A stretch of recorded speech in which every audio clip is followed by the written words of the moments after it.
أشرف الأنبياء والمرسلين وعلى آله وصحبه ومن والاه إلى يوم الدين. والتعلم والتعليم والتذكر والتذكير نافع الانتفاع والإفادة والاستفادة والحث على التمسك بكتاب الله السنة ورسوله صلى الله عليه وسلم والدعاء على الهدى والدعاء على الخير ابتغاء وجناه ومرضاته وقربه وثوابه سبحانه وتعالى. سبحان الله والحمد لله ولا إله إلا الله ولا قوة إلا بالله. عادتك فكتب اكتب أبدا أبدي وجهد سبحانك لا علم لنا إلا ما علمتنا إنك أنت العليم الحكيم. وحسبنا الله ونعم الوكيل ولا حول ولا قوة إلا بالله العلي العظيم. اللهم إني أعوذ بك من أن أضل وأضل وأزل وذم وأجهل جل على ذم أغلب العلم وزين بالحلم وأكرم بالتقوى وجمل بالعافية الراحمين يا أرحم الراحمين يا أرحم الراحمين.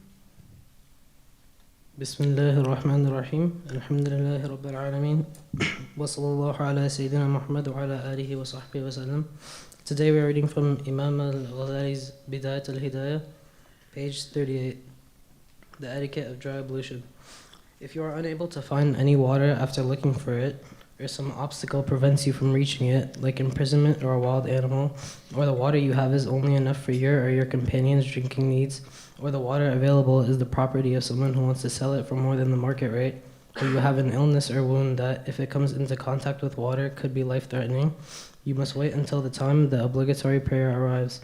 Then find clean earth on which there is soft, pure dust. Strike your palms on it, keeping your fingers together, with the intention of making the prayer lawful for you, and wipe your entire face with your hands once. You need not make the dust reach the roots of your facial hair, thick or thin. Then take off your ring and strike the earth a second time with your fingers spread out.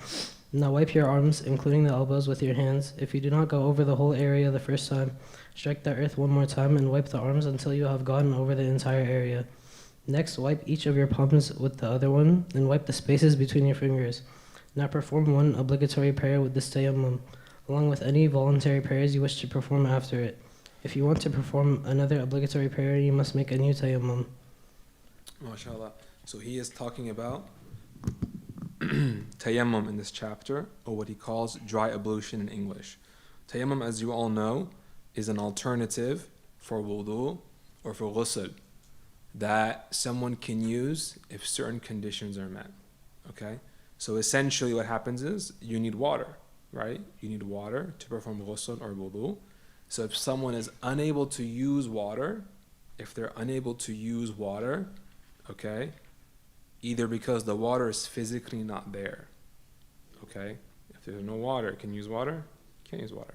So if you're unable to use water because the water is actually not there, or if there's something that is preventing you from using the water even if it's there, meaning you have a sickness, like if you use this water, you're going to get sick. Or you have a wound, if you use this water, your wound is going to fester and get worse. Or like he says, there's an animal. If you go towards use the water, the animal is going to attack you and harm you. Or he says, look, that the water is there and you can buy it, but they're selling it more than the market rate. It's really expensive, okay? You don't have to buy it now. So all these things are barriers to your ability to use the water. So you guys will study this in more detail in your fiqh classes, inshallah. But in general, if one is unable to use water, either because if it's absent, it's not there, or there are obstacles to them using the water, then they're able to make tayammum. They're able to perform tayammum. And he talks about how to do it. And again, you'll cover it in more detail in your fiqh classes, inshallah. And the etiquette of tayammum, the most important thing is to recognize it's a form of purification like wudu and ghusl. The major sunnahs of tayammum should be adhered to. And the mindset one should have when performing tayammum is the same mindset one should have when they make wudu and ghusl. They're performing an act of worship, preparing to enter Allah's presence, preparing to worship Allah Ta'ala through this action. And so they shouldn't be distracted or out of focus or thinking about something else. And they should just perform it to the best of their ability, following the Sunnah of the Prophet Sallallahu Alaihi Wasallam.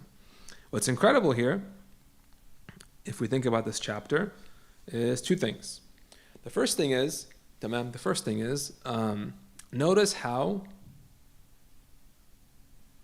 any circumstance you find yourself in, there's always a solution or an addressing of it by the religion of God, by the Sharia. So someone's like, well, I can find water, but it's too expensive. Or I can find water, but I need it to drink. Or I can find water, but I need it to eat. Or this or that. Any circumstance you can find yourself in, they've addressed it in the books. Okay, the scholars have addressed it over the course of 1,500 years or so, 1,400 years of scholarship. Okay? That's the first thing to know about Islam. Every single question you can have has been addressed. Okay? In fact, one of the scholars says, he says that, and he said this when he was alive, which was when? Imam Juwayni, when did Imam Juwayni pass away? So Imam Ghazali, the author of this book, his teacher was Imam Juwayni. So Imam Ghazali passed away in 505 after Hijrah. So Imam Juwayni probably passed away just before him, or around that time, late 400s maybe. Okay? So he's in his time, just 400 or 500 years after the Prophet made Hijrah. What is he saying? He said that there is enough in the books right now such that any possible scenario you're in, any possible situation you find yourself in, there's an answer or solution, tamam, either like verbatim, or you can extract the principle to address it. And that's just after 400 so years of scholarship. So what about now, after 1,400 years of scholarship? The answers are all there. So any situation one might find themselves in, whether it's they find themselves in a situation regarding worship or transactions or marriage or what have you, or they find in their mind some sort of theological question or any sort of concern, there's an answer for it. It's all there, right? It's just a matter of knowing how to find it, okay? And a major part of being a student of knowledge is acquiring the skills to know how to find those answers, okay? Acquiring the skills of knowing how to find those answers, okay?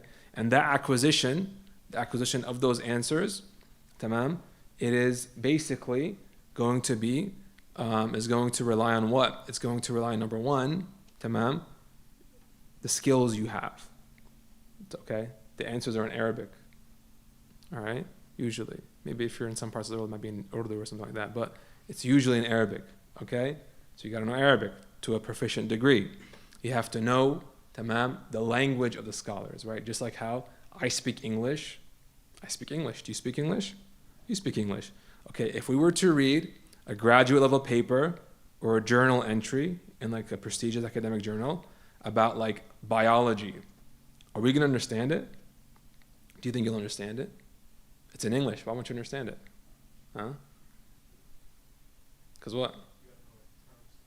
You got to know the terms they use. You got to know what, you have to have, they're going to write expecting you to have a level of proficiency in their field and previous study. Okay? So it doesn't mean you don't speak English. It just means that you don't know enough biology, tamam, to be the target reader of this paper. Okay? So similarly, you have to have a level of proficiency in other fields, in the fields of the Sharia of Islam, to access the works of the scholars. And it also means you got to know where to look. Okay? You have to know where to look as well. And that's also something a skill one acquires with time. Okay? You have to know where to look. Okay? Tamam. Excellent. The second thing you can also glean from this short section is that some things in Islam, guys, in our religion, you just do it because Allah told you to do it. Okay? You just do it because Allah told you to do it. I mean, Allah tells us to make wudu. Allah tells us to make ghusl, to get ready to pray, to get ready to hold the Quran, to get ready, for example, to do a specific acts of worship. Okay? طيب. If there's no water, tamam, why is it He's asking us to use dirt or dust? Water washes, right? We can all agree. Even people who aren't Muslim use water for washing, for purifying, for cleansing. So we can see the wisdom in that. But what about using dust? You do it just because God told you to do it. That's it. Okay? So now everything in Islam is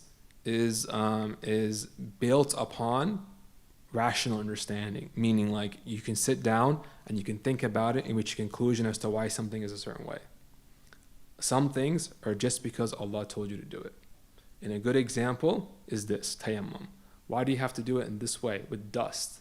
Right? And why does that take the place of wudu? It just does. Okay? Because Allah, He told you how to pray. He wants you to pray. He'll tell you how to do it. Okay? Khalas. Tamam? There's a saying, they say that if Islam, tamam, was built upon the intellect, tamam, it was completely built upon the intellect, then one would have to wipe their khuf on the bottom. But you have to wipe it on the top. Did you guys learn about the rulings of wiping over socks yet? Wiping over khufs? Tamam. You guys haven't studied it yet? Are you guys familiar with it at all? Okay, so you're kind of familiar with it. Do you wipe your khuf on the top or the bottom? The top. Why do you wipe it on the top? Isn't the bottom the dirty part, which you've been walking around in? Huh? But you wipe the top. Why? Because Allah, that's the way to do it. Allah said to do it that way, you do it that way, right? So you see, not everything, tamam, is going to be, something you can rationally understand sometimes. You might be able to, tamam, extract certain wisdoms or maybes or whys, right? But some things are just, you just do it because Allah told you to do it. Tamam? You just do it because Allah told you to do it. Okay? طيب. How many sections do you guys usually read per Rawha? Page and a half. All right, read. The etiquette of setting out for the mosque. When you have finished your purification, pray the 2 sunnah rak'ahs of Fajr in your home if dawn has broken. This is what the Messenger of Allah sallallahu alaihi wasallam used to do. Then make your way to the mosque. Do not fail to pray with the congregation, especially the morning prayer. A prayer in congregation is 27 times better than a prayer alone. If you are negligent of such a profitable act, then what benefit is there for you in the pursuit of knowledge? After all, the fruit of knowledge is in acting upon it. When you walk to the mosque, walk with tranquility and do not rush on your way. Say, O my Lord, I beseech you by the right of those who beseech you, and the right of those who long for you, and the right of this walk of mine toward you. I have not left my home intending insolence, nor in ignorance, nor seeking to make a show of my actions, nor seeking prestige. Rather, I have come forth from my home in fear of your wrath and in search of your satisfaction. I ask you to save me from the fire, to let me enter paradise, and ask that you forgive my sins. For truly there is none who forgives sins but you. Now, so he's now talking about the etiquette of walking to the masjid, If you guys notice, look at the way he structures the book. What's the first section he talks about in his etiquettes? The etiquette of what? Waking up, right? You start your day with what? With waking up. You're asleep, you wake up. Okay? What's after that? Wudu. The first thing he says, so he's doing things in progression of what you should do as your day starts. So you first wake up, what's the first thing you should do? Check your phone. Tamam. See who won the game last night. What else? What else can you possibly do as soon as you wake up? You can do a lot of different things. You can eat something, I guess, yeah. Tamam.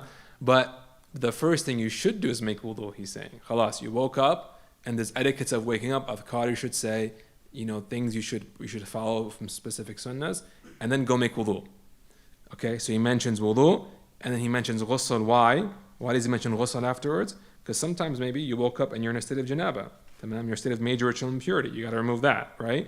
And if you can't find water, or you can't make wudu for whatever reason, what do you have to do? Make tayammum. So you did all that. What do you do now? Go to the masjid. Khalas, you're gone. That's how your day starts, right? Why? Because you've woken up for what? For Fajr, right? You've woken up for Fajr. You've woken up for a prayer, right? And so you want to pray that prayer where? With the congregation.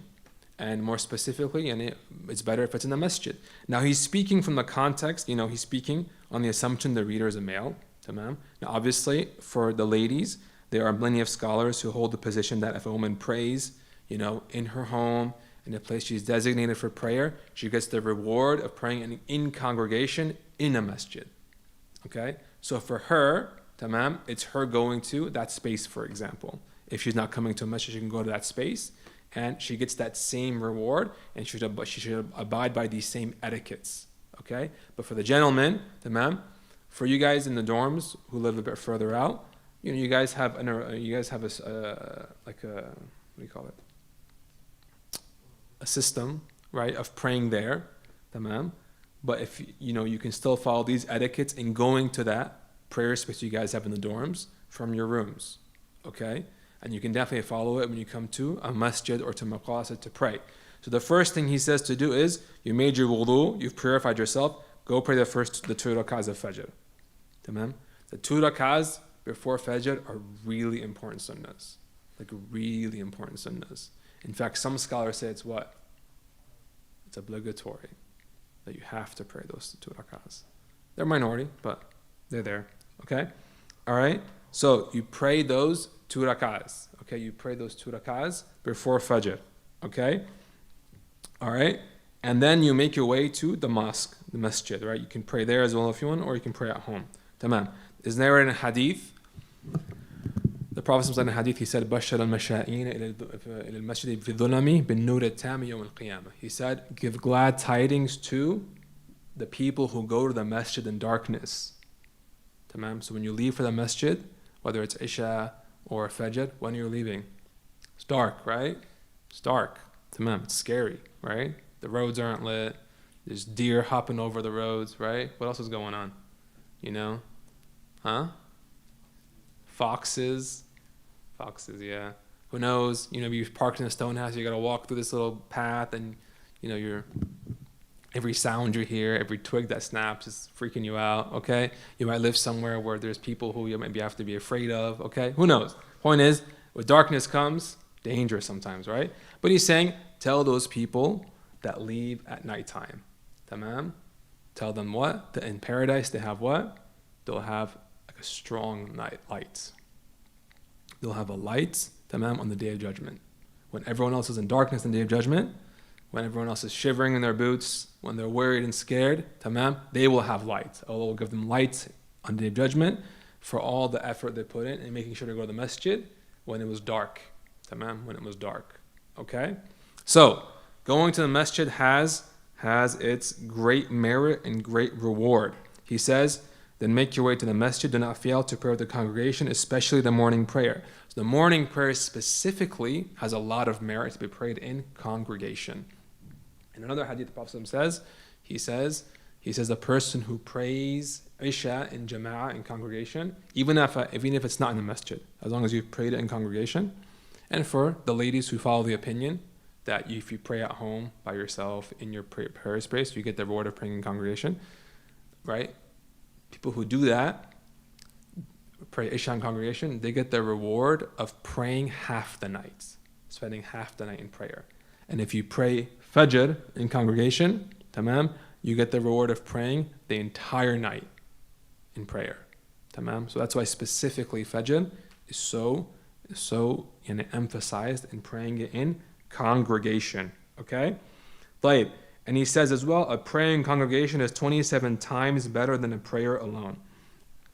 So one of the things, tamam, it's never been narrated that any of the companions prayed a prayer by themselves. Tamam, they always prayed in congregation. Tamam, they always prayed in congregation. The Prophet definitely always prayed in congregation. Okay? So praying in congregation is very important. It's very important. Tamam? To the degree, if you can't find anyone to pray in congregation with, go pay someone to pray with you. Okay? Go pay someone to pray with you. Because the difference between a prayer in congregation and not in congregation is what? 27 what? Not times, degrees. It's a difference between 27 degrees and 27 times. 27 times means if praying by yourself is worth 1 reward, then praying in congregation is what? 27 rewards, right? 27 times 1. But degrees means there's 27 levels between praying by yourself and in congregation. How much is in each level? Like what's the difference between level 1 and level 2 and level 3 and level 4? What's the difference? Wallahu a'lam. It's a lot. Okay? It's a lot. There's a story of a man who used to pray in congregation regularly at his local masjid. Comes one day, he's a bit late, and they've already prayed. So he's like, khalas, I guess I'll just pray by myself today. And he's thinking to himself, he's like, well, the hadith that congregational prayer is 27 degrees more than the prayer by yourself. So he's like, okay, I'll pray this prayer 27 times, inshallah I'll get the same reward. So he prays 27 times, the same prayer. Okay, that night he goes to bed. In his dreams, he sees himself and the people he usually prays with, they're on horses and they're racing. Okay? And he is on a horse, weak, slow, ta'ban, marra, just really, really, not having it. Okay? All right? So he's astounded. He's like, why are they like on such beautiful, fast, galloping horses? And he's on this, this horse that can't be bothered to go quick. What is he going to do? So a voice says to him, Tamam, those people, or those people with brothers who caught Jama'ah that day and you didn't. And he says, in response to the voice, he says, but I prayed it 27 times, right? And then the voice responds, he's like, yeah, but 27 degrees is the difference between a prayer by yourself and a prayer in congregation. Not just times. How much is the difference between the first and second and third and so on? Degree. Okay? So, praying in congregation is very, very important. Okay? Very, very important. And the culture we should have here is one that, okay, if, one of your brothers or one of your sisters, right? You guys, they miss prayer in congregation, tamam?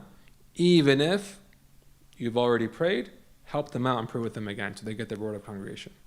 Okay? Help them out and pray again so that they get the reward of praying in congregation. And in your case, it would be more reward as well. Okay? More reward as well. All right? He says, if you are negligent of such a profitable act, then what benefit is there for you in the pursuit of knowledge?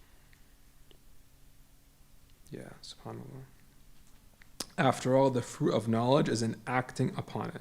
So he says, if you know how much merit is in something, you've learned that, and you neglect to act upon it, what's the point of seeking all this knowledge? Like, what's the point? Tamam? What is the point at all? Tamam? Because after all, the whole point of studying is to act upon it. And so when one fails to act upon it, or doesn't, or neglects to act upon it, then what's the point of them going through all this work? You leave your family, you leave your home, you come all the way here, to live with, 7 other roommates or 6 other roommates or whatever you guys have, right? You're, maybe you're comfortable, maybe you're not comfortable. The point is you've still made that, you've left where you were, you've taken time out of your life to come here, and then if one doesn't act upon it, it's like, well, what's all that sacrifice for? Right? What's all that sacrifice for? So to act upon what you learn is incredibly important. Tamam? And so to know, for example, that once you know that prayer in congregation is so important, to always act upon it. And likewise for all the sunnahs and all the other meritorious actions you guys learn during your time here. And he ends the section with the dua that is sunnah to recite as you walk to the masjid. This is dua all of you guys should memorize. And I think it's you guys have to memorize it anyway, so you might as well start now. Okay? And it's a beautiful dua. Even if you're not walking to the masjid, you can just recite it wherever you go, because its meanings are very beautiful. And at the end of the day, it is just a dua that, again, even if you're not reciting it while going to the masjid, it's a dua, so Allah can give you what you ask for. All right?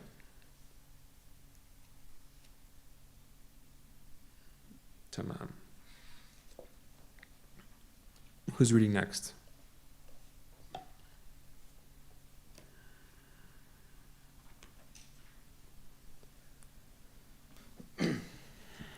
Bismillahir Rahmanir Rahim. Alhamdulillahi Rabbil Alameen. Allahumma salli ala Sayyidina Muhammad wa ala alihi wa sahbihi wa sallam. Reading from the 4 Circles from Habib Abdurrahman Balfaqi, page 70. Let the servant who has been granted guidance strive to purify his heart of all these major causes of ruin and cleanse it from the blemishes and destructive elements. Let him exert his utmost effort to remedy his heart, improve, purify, guide, and lead it to success. For when the heart is good, the body and all other things are good. But when the heart is ruined, so is everything else.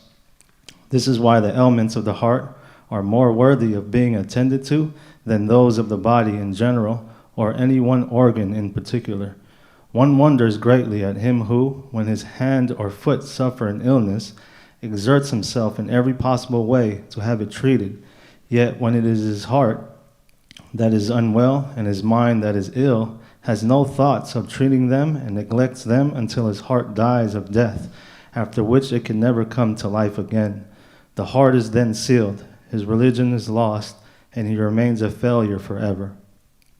No, but what they earned has rusted upon their hearts. No, but upon that day they shall be veiled from their Lord. Those who forgot God, so he caused them to forget themselves. Those are the corrupt. So for the breaking their pact, we cursed them and made their hearts hard. But God sealed them up for their disbelief, so they believe not except a few. How can one endowed with reason forget his intelligence and his heart? The only things that distinguish him from animals, or his religion, the only thing that makes him better than the disbelievers? So let not the life of this world deceive you, and not let the deceiver deceive you concerning God. Every soul shall taste death. You shall surely be paid in full your wages on resurrection day. Whoever is removed from the fire and admitted to the garden shall have succeeded. The life of this world is but the comfort of illusion. How can he whom had God blessed the reason and invited to wisdom, success, contentedly neglect his final end and remain indifferent to whether his heart is good or corrupt? How can he expend the invaluable seconds of his lifetime in bestial appetites such as eating, drinking, and mating, and remain contented with resembling cattle in his comings and goings? In reality, he is even more stray than cattle, for he carries the burden of sin and evil doing. Yeah, so he's talking now about, resuming where he's left off, about watering the seed of Iman in your heart. Through what? Through good deeds, through good actions, right? That's what he is talking about, okay? To continue that. He mentioned in the last section of the book that we covered on Monday that when someone recites the Shahadatain, they enter Islam, right? And one's good deeds, as they act upon it, they make that seed grow, right?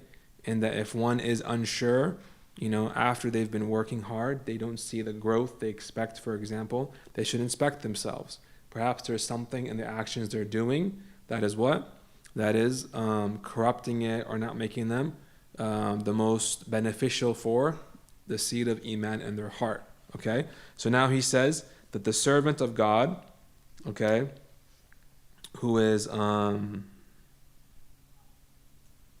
servant of God who's been given this tawfiq from Allah Ta'ala, this tawfiq being and this cognizance of his state, of his or her state, okay, and this desire to excel and to ascend, tamam, they should work very hard to what? To purify their heart from these major impurities or these diseases, such as the ones we mentioned last time, right? Being, for example, arrogant, having ostentation, being jealous, being hateful, and so on and so forth, okay?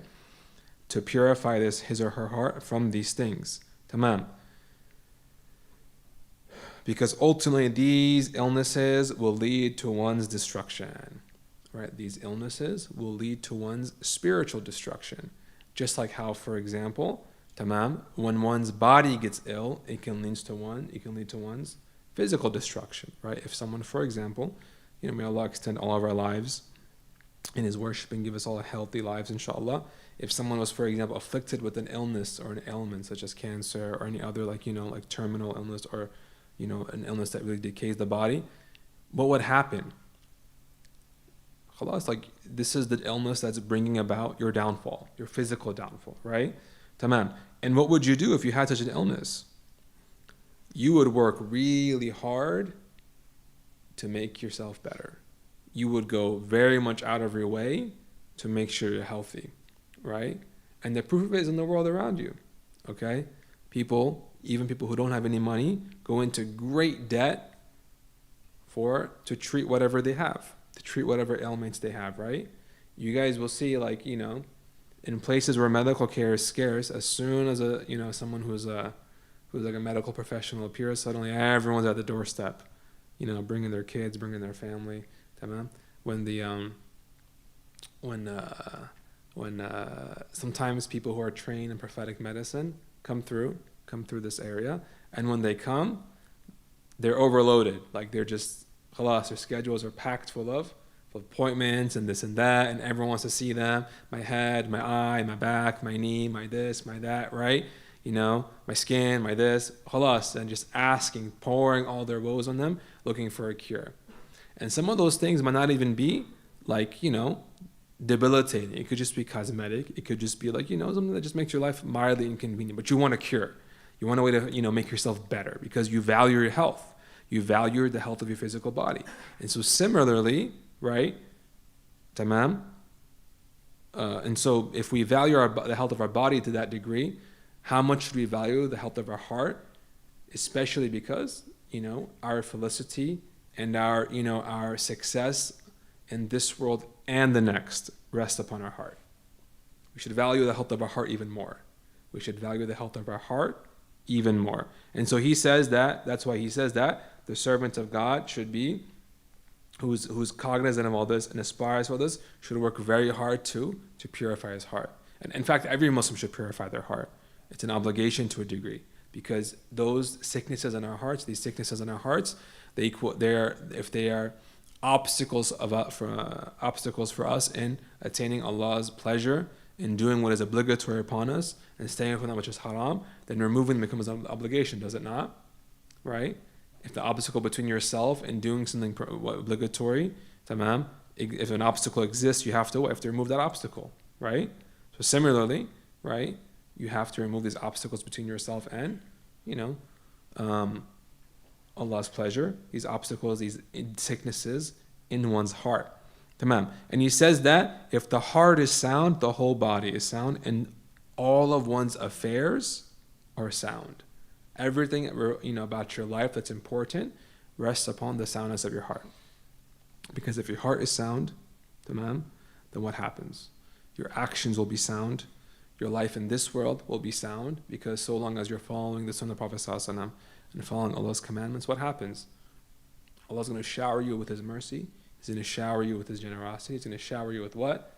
He's going to shower you with everything that He has to offer. And in the next life, even more so. You'll be given, tamam, reward for your time here. You'll be given entrance into, tamam, into Allah's garden, into Jannah, tamam. And so similarly, if the opposite occurs, if someone's heart is corrupted, then everything is going to be in shambles, right? If someone's heart is corrupted, what naturally occurs is what? They end up doing things that are what? That are haram, right? That are impermissible. They oppress themselves or they oppress others. They make poor choices, right? And these poor choices and these poor actions will ultimately lead to them being unsatisfied, unhappy in this world and also in the next life, because of what they accrue in this life in terms of mistakes and in terms of sin. Okay? So to turn your life around, to rectify your heart, tamam, rectifying your heart, upon it rests one's felicity and happiness in this world and the next. In this world and the next. Tamam. And it is even more important than us being concerned about the health. It's even more important than our concern for our physical health, for example, in our physical bodies, because your body ultimately, it decays. No matter what you do, you're going to get old. No matter what you do, you know, eventually someone's going to pass on from this world. Okay, we know that for a fact. Okay, but the health of your heart, tamam, your heart is forever. Okay, you have your heart in this world, tamam, and the consequences of how you treat it and what it does for you will carry on to the next. And the next life is eternal. So upon your heart, your spiritual heart, a lot of things rest upon it that have eternal consequences. So in a way, the heart is eternal, and in a way, you know, one should be concerned with it more than they are with their temporary bodies. Okay? Tamam. And he says how strange it is, right? People who are so concerned with diagnosing and treating ailments they have in their physical bodies, but they don't have that same concern with their heart. Tamam? Because if they ignore their heart, what happens? Their heart dies, and eventually it leads to what? Like a spiritual death, God forbid. Okay? a spiritual death. And that kind of death has eternal consequences. Whereas if your body dies, khalas, eventually you'll be resurrected and you'll move on into the next life.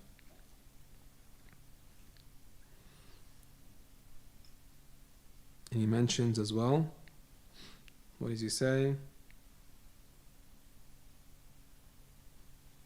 He says, no, but what they have earned has rusted upon their hearts. No, but upon that day they shall be veiled from their Lord. So do you see that? كلا بل ران على قلوبهم ما كانوا يكسبون كلا إنهم عن ربهم يومئذ لمحجوبون. So he mentioned this in the past as well, in the previous sections, how your actions have a direct effect on your heart, right? If you perform good deeds, it waters a seed of iman in your heart and it polishes your heart. And if you perform bad deeds, what happens? It's like you're poisoning that seed of iman in your heart. Okay? So he's equating in this line, in this ayah, that Allah Ta'ala is saying, the actions those people performed led to their hearts becoming rusted, yani decaying. Because rust is a form of decay, isn't it? Their heart is decaying. Tamam? So what they did in this world is what led to their decay of their heart. Okay? And he said, they are of their Lord what? They're veiled from their Lord. Okay? They are veiled from their Lord because of this rusting of their heart, this decay of their heart. And a veil from Allah Ta'ala isn't necessarily disbelief. It's not necessarily disbelief. There are different kinds of veils from Allah Ta'ala. So someone can be veiled from Allah Ta'ala even though they're Muslim. Even though they're Muslim. Okay? Someone, for example, they're sitting one day, they're Muslim, they're sitting and the adhan goes off. Okay? The adhan goes off. Okay? And they're doing something. Okay? What are they doing? Whatever they're doing, right? And while they're doing it, they don't even realize to respond to the adhan. Isn't that a form of being veiled from Allah Ta'ala? Right? In that moment in time, right? What was it? What was given high priority in your heart? Something other than Allah. Even though He's literally calling you to prayer. Tamam? Or praying early, not coming across their mind. Tamam? All these things are forms of veils, right? So the actions we perform in this life, even though one might be Muslim, if they are bad, they can lead to a decay of the heart to a degree, and can ultimately lead to one being veiled from their Lord. One being veiled from their Lord. Tamam. And he continues, نَسُوا اللَّهَ فَأَنْسَاهُمْ أَنفُسَهُمْ أُولَٰئِكَ هُمُ الْفَاسِقُونَ. He says, tamam, those who forgot God, so He caused them to forget themselves. Those are the corrupt. So they forgot about Allah Ta'ala, and eventually Allah let them forget about themselves, meaning they forgot about their own states, their futures, their eternal abode. And so khalas, they ended up being neglectful of their afterlife. فَبِمَا نَقْضِهِمْ مِيثَاقَهُمْ لَعَنَّاهُمْ وَجَعَلْنَا قُلُوبَهُمْ قَاسِيَةً. So for breaking their pact, we cursed them and made their hearts hard. So when they denied the pact between themselves and Allah Ta'ala, tamam, what happened? Allah cursed them and He made their hearts hard. What pact is He talking about? Well, the pact He's talking about is the oath that every single human being in existence, whether they're a Muslim or not right now, they took an oath before Allah Ta'ala. Where Allah Ta'ala brought all those souls in front of Him and He said to them, Alastu bi rabbikum. He said, He told them, am I not your Lord? Tamam? And every single soul of humanity said, Bala shahidna. Yes, we bear witness that you are our Lord. Tamam? So every single human being, before they were brought into the face of the earth, their soul testified before Allah Ta'ala, they recognized His Lordship. And then eventually they were brought to this world. Some people forgot, some people went this way, some people went that way, and so they've forgotten about that pact. They didn't heed the reminders brought to them on the tongues of the prophets or their inheritors, and so they ended up in the state they're in. And he says, طَبَعَ اللَّهُ عَلَيْهَا بِكُفْرِهِمْ فَلَا يُؤْمِنُونَ إِلَّا قَلِيلًا. But God sealed them up for their disbelief, so they believe not except a few. So they believe not except for a few.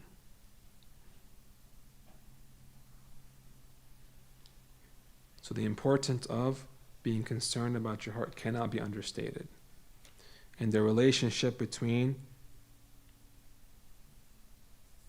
between the state of our hearts and the actions we perform is there's a link, yani, right? So if someone wants to know how they're doing, what the state of their heart is, they just look at their actions. They just look at their actions, okay? Positive actions, positive meaning, in accordance with Islam and the Sunnah, are signs of someone's heart being in a good state. And the best indicator of the state of one's heart is one's tongue. Tamam? One's tongue. What does someone use their tongue for? What do they talk about? Okay? That is the best indicator of the state of one's heart. Because there in a hadith, Prophet said what? He said that every day, tamam, the body does what? Warns the tongue. The body of a believer warns the tongue. And they tell them that, khalas, we win or die with you. If you do good today, tamam, we're doing well. If you do bad today, khalas, we're all sinking with you. And they warn the tongue, so be careful. Right? So you can say one word, right? You can say one word. And that word is heavy on the scales of one's sins. Tamam? And because of that one word, your whole body is going to have to experience punishment and torment in the next life. God forbid. Tamam? Allah yahfadhna jami'an, right? And so you can also say one word that's beautiful, that is in accordance with Sunnah, a word of dhikr, a word of dua or something like that. And what happens? The opposite occurs as well. Suddenly every single thing, like your whole body, is in a state of bliss in the next life in Jannah. Okay? So if someone wants to know, tamam, if they want to know the state of their heart, then they should just look at what they talk about. Okay? What is it they say? What is it they talk about? Okay? What is it they say? What is it they talk about? And it's narrated. There are so many stories of the pious. Tamam. Incredible men and women who had, very, very impressive states with Allah Ta'ala and a lot of impressive actions, right? Lots of Quran recitation, lots of, praying at night, lots of, even miracles that manifested upon their limbs, okay? And the people who spent time with them, tamam, and who, spend time with them and accompanied them during their lives, the thing they always are impressed with the most is, for example, the fact that they were never rude to anyone. The fact that they never spoke ill about anyone. Tamam? The fact that they never did this or that with their tongue. They never gossiped or backbited or anything like that, or lied. Because it's so easy to slip into that, right? To just tell a small lie, or to speak ill about someone, or to be rude to someone. It's very easy. So to show that kind of restraint over long periods of time is in fact a sign of what? It's an incredible thing, right? It's an incredible thing. It shows us the health of one's heart and their adherence to the Sunnah of the Prophet sallallahu alaihi wasallam. There's a story of, you guys remember from last year?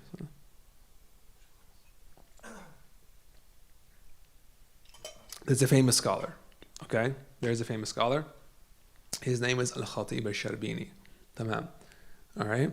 Al-Khatib al-Sharbini. What does Al-Khatib mean? Tamam? The one who gives what? Khutbah.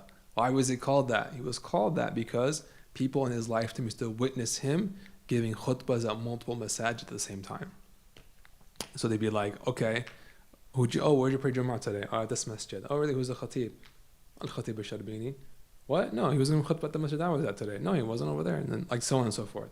A man, great scholar, great faqih, and also one of the awliya, salihin. Tamam? In fact, many, many miracles witnessed by people and recorded in the history books. One of the scholars who spent time with him, who went on, they took a trip together, they went on an umrah or on hajj together. They went somewhere together. And a trip, what happens on a trip? One, it's long, right? They're not going by plane. They're walking or taking a camel or something, right? Two, what happens during a trip? You get cranky, right? And anyone you go on a trip with, right, they're going to have their ups, they're going to have their downs. Okay? They're going to have their ups and they're going to have their downs. All right? So this person who's writing about Al-Khatib al-Sharbini, he says, khalas, this person, the biographer is writing, and Al-Khatib al-Sharbini is one of the greatest awliya of his time, right? And he gives his evidence for that. He's like, I went with him on a trip, this huge long trip, not once did he speak ill about anyone. And that was his proof for it. Okay? Let alone all the other miracles. You know, you guys just heard about how he gave khutbah everywhere, all the books he wrote, all this prayer and Quran and everything. No, this was it. Wow. I went on this trip with him. Everyone's cranky, everyone's this and that, everyone's that, but he never spoke ill of anyone the entire trip. Only had great things to say about people. So, this is what our major concern should be in our lives. The state of our hearts, and making sure it gets to a point where it's what? Where it's free of illnesses, free of spiritual illnesses, free of all traits that are displeasing to Allah Ta'ala. Alright? Who's reading now?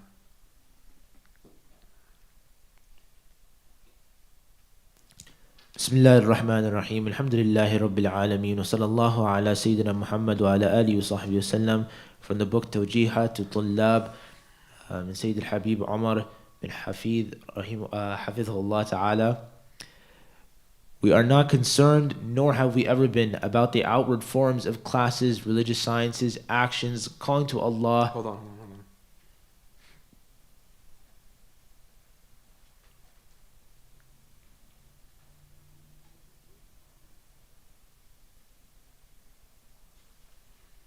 Read from كثير منهم عنده نفسية من اليسير. Page 16. 60, I have that. Or right before that. Move up a little bit. Oh, You see that? وكثير منهم عنده نفسية من اليسير أن تزول له وجدت ريح الخوة حواليها. See that? What's it, English? We have the English. Yeah. Oh, okay. Well, I don't have the English. Give me your English. I'll find it for you.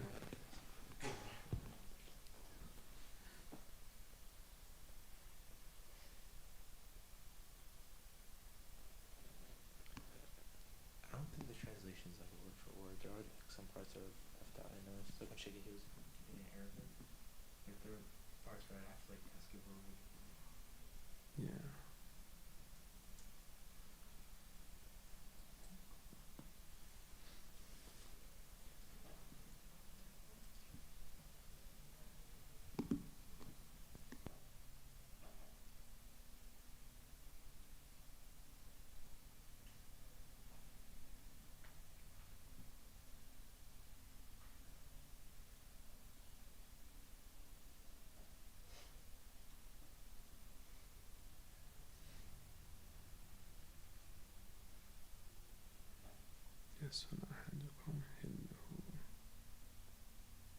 Alright, just read. That's fine.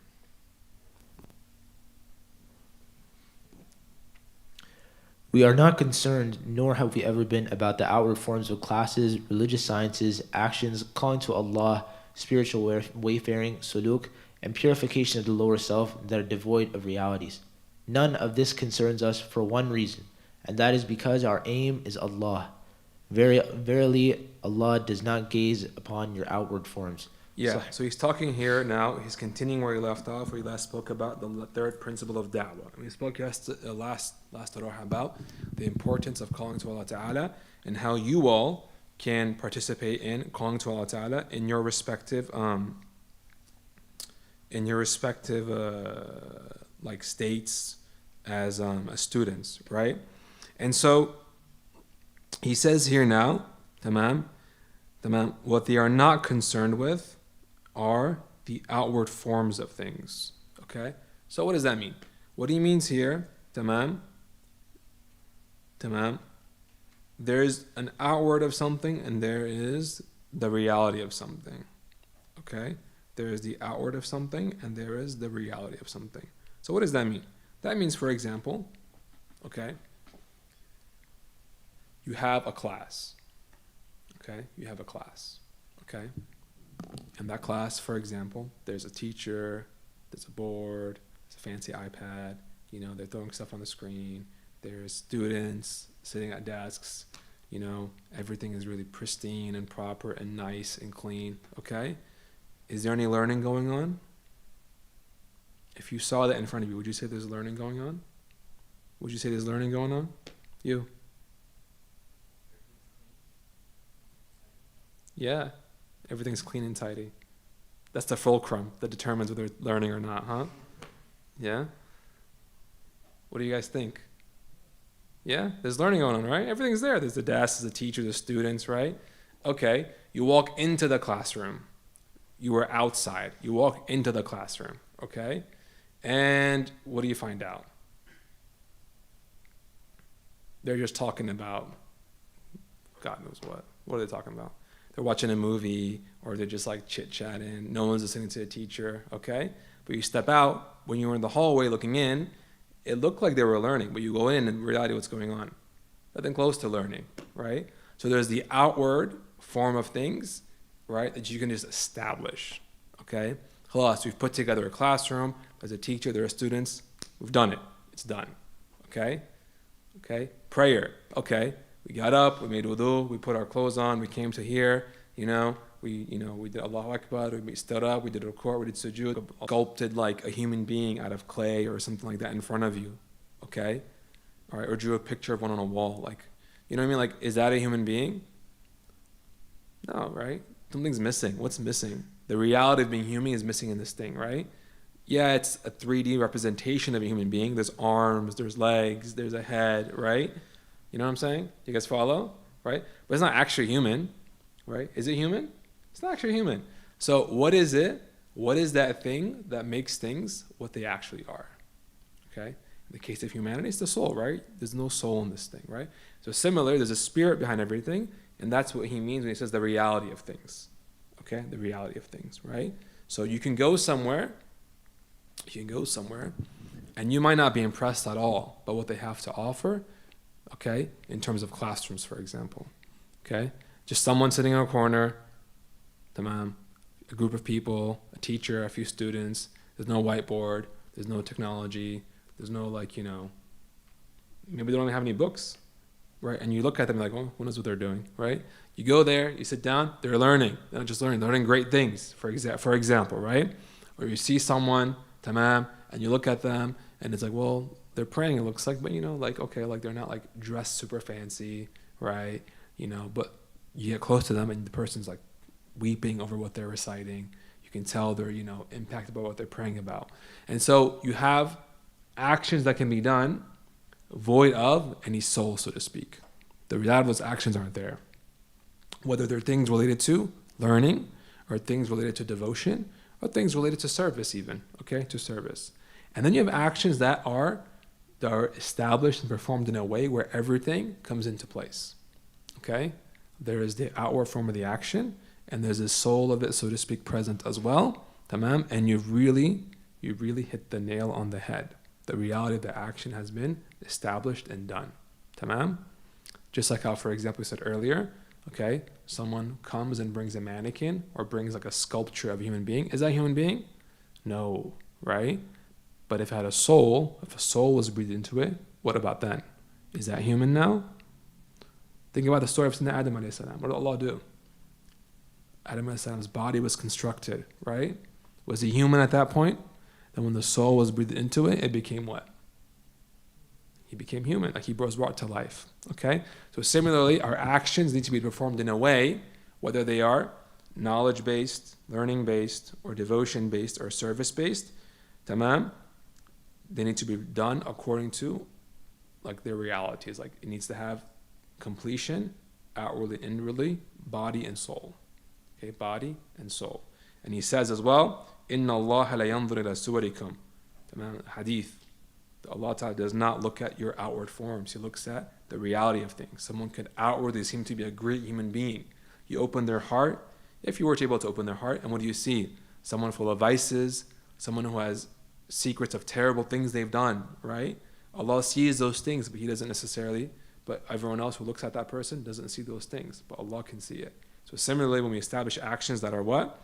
That are only they're outwardly, not inwardly, Allah can see them for what they actually are. He can see them for what they actually are. Yes?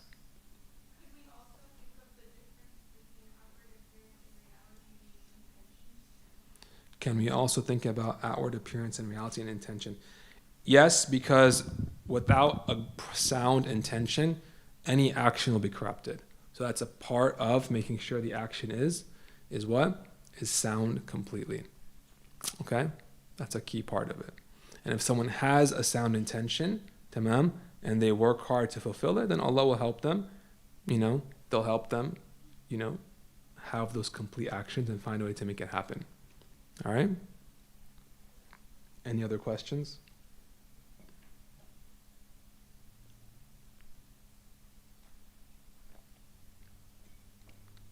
All right, let's end it there then, okay?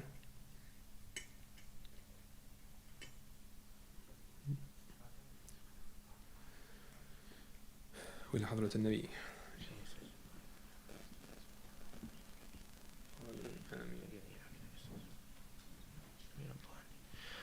ربنا انفعنا بما علمتنا ربي علمنا الذي ينفعنا ربي فقنا وفق أهلنا وقرابة لنا في ديننا ما أهل القطر ينثى وذكر ربي وفقنا وفقهم لما ترتضي قولا وفعلا كرما وارزق كل حلالا دائما وأخل أتقياء علماء نهضى بالخير ونكفى كل شر ربنا واصلح لنا كل الشؤون وأقر بالرضا من كل عيون واقضي عنا ربنا كل الديون قبل أن تأتينا الرسل منون واغفر استر أنت أكرم الستر وصلاة الله تغشى المصطفى من إلى الحق دعانا والوفاء بكتاب فيه للناس شفاء وعلى العالي الكرام الشرفاء وعلى صابي المصابه الغرار اللهم اهدنا بهداك واجعلنا ممن يسارع في رضاك ولا تولينا وليا سواك ولا تجعلنا ممن خالف أمرك وعصاك وحسبنا الله ونعم الوكيل ولا حول ولا قوة إلا بالله العلي العظيم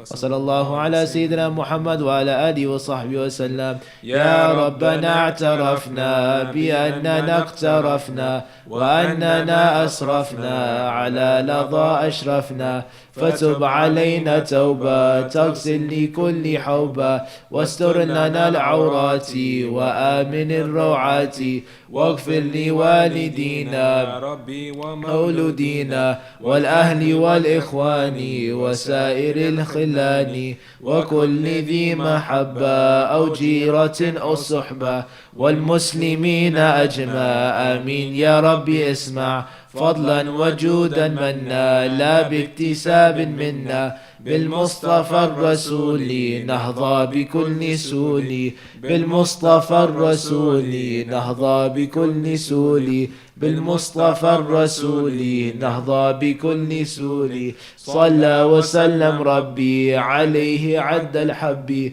وآله وصحبه عداد طش السحب والحمد للإله في البدء والتناهي حمدا كثيرا دائم محبة النسائم. The Shaykh he takes roll for the Rawha, takes attendance. Sometimes I think. Yeah. Sometimes, like he calls out your names. He just knows. Just looks around. Okay. Who's not here today? Huh? Muhammad Rafi is not here. From the ladies, who's not here? Zainab M. Anyone else? Amir Felton's not here, right? Who else is not here? Everyone else is here?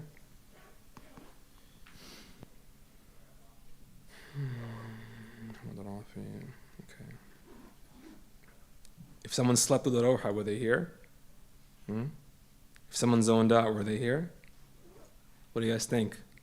Huh? They weren't here? We should mark them absent? What do you guys think? Huh?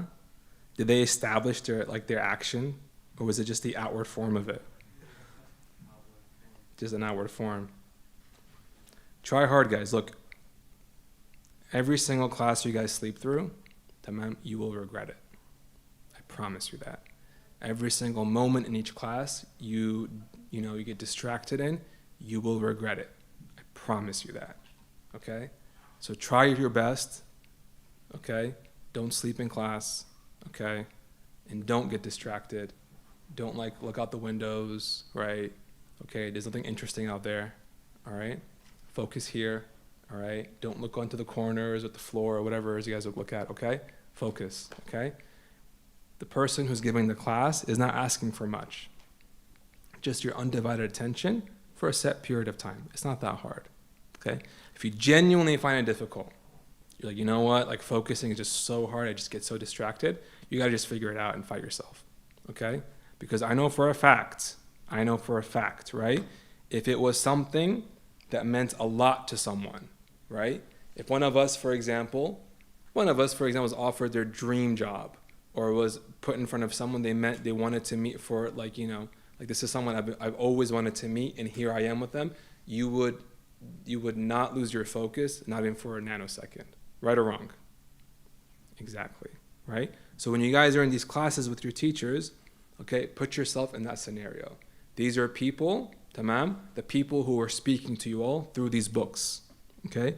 These are people who you all have been hoping to meet your whole life, so you just didn't know it, all right? Okay? And every moment that you lose with them, tamam, every moment you're distracted, tamam, khalas, tamam. They're not distracted, they're here, right? They wrote these books, whether it's the books in the Rawha or your books in your Nahu class or your books in whatever class, right? They were written, tamam, however many years ago, right? And they were written for you now. They had you in mind when they wrote them, hundreds or dozens of years later, tamam. They're not distracted, so you have to meet them halfway, okay? So don't be distracted in your classes, okay? Try your best to really pay attention. Don't fall asleep, okay? Don't fall asleep. You will regret it if you do, okay? You will, all right? Okay? Okay. All right, I feel good. Tawakkal Allah.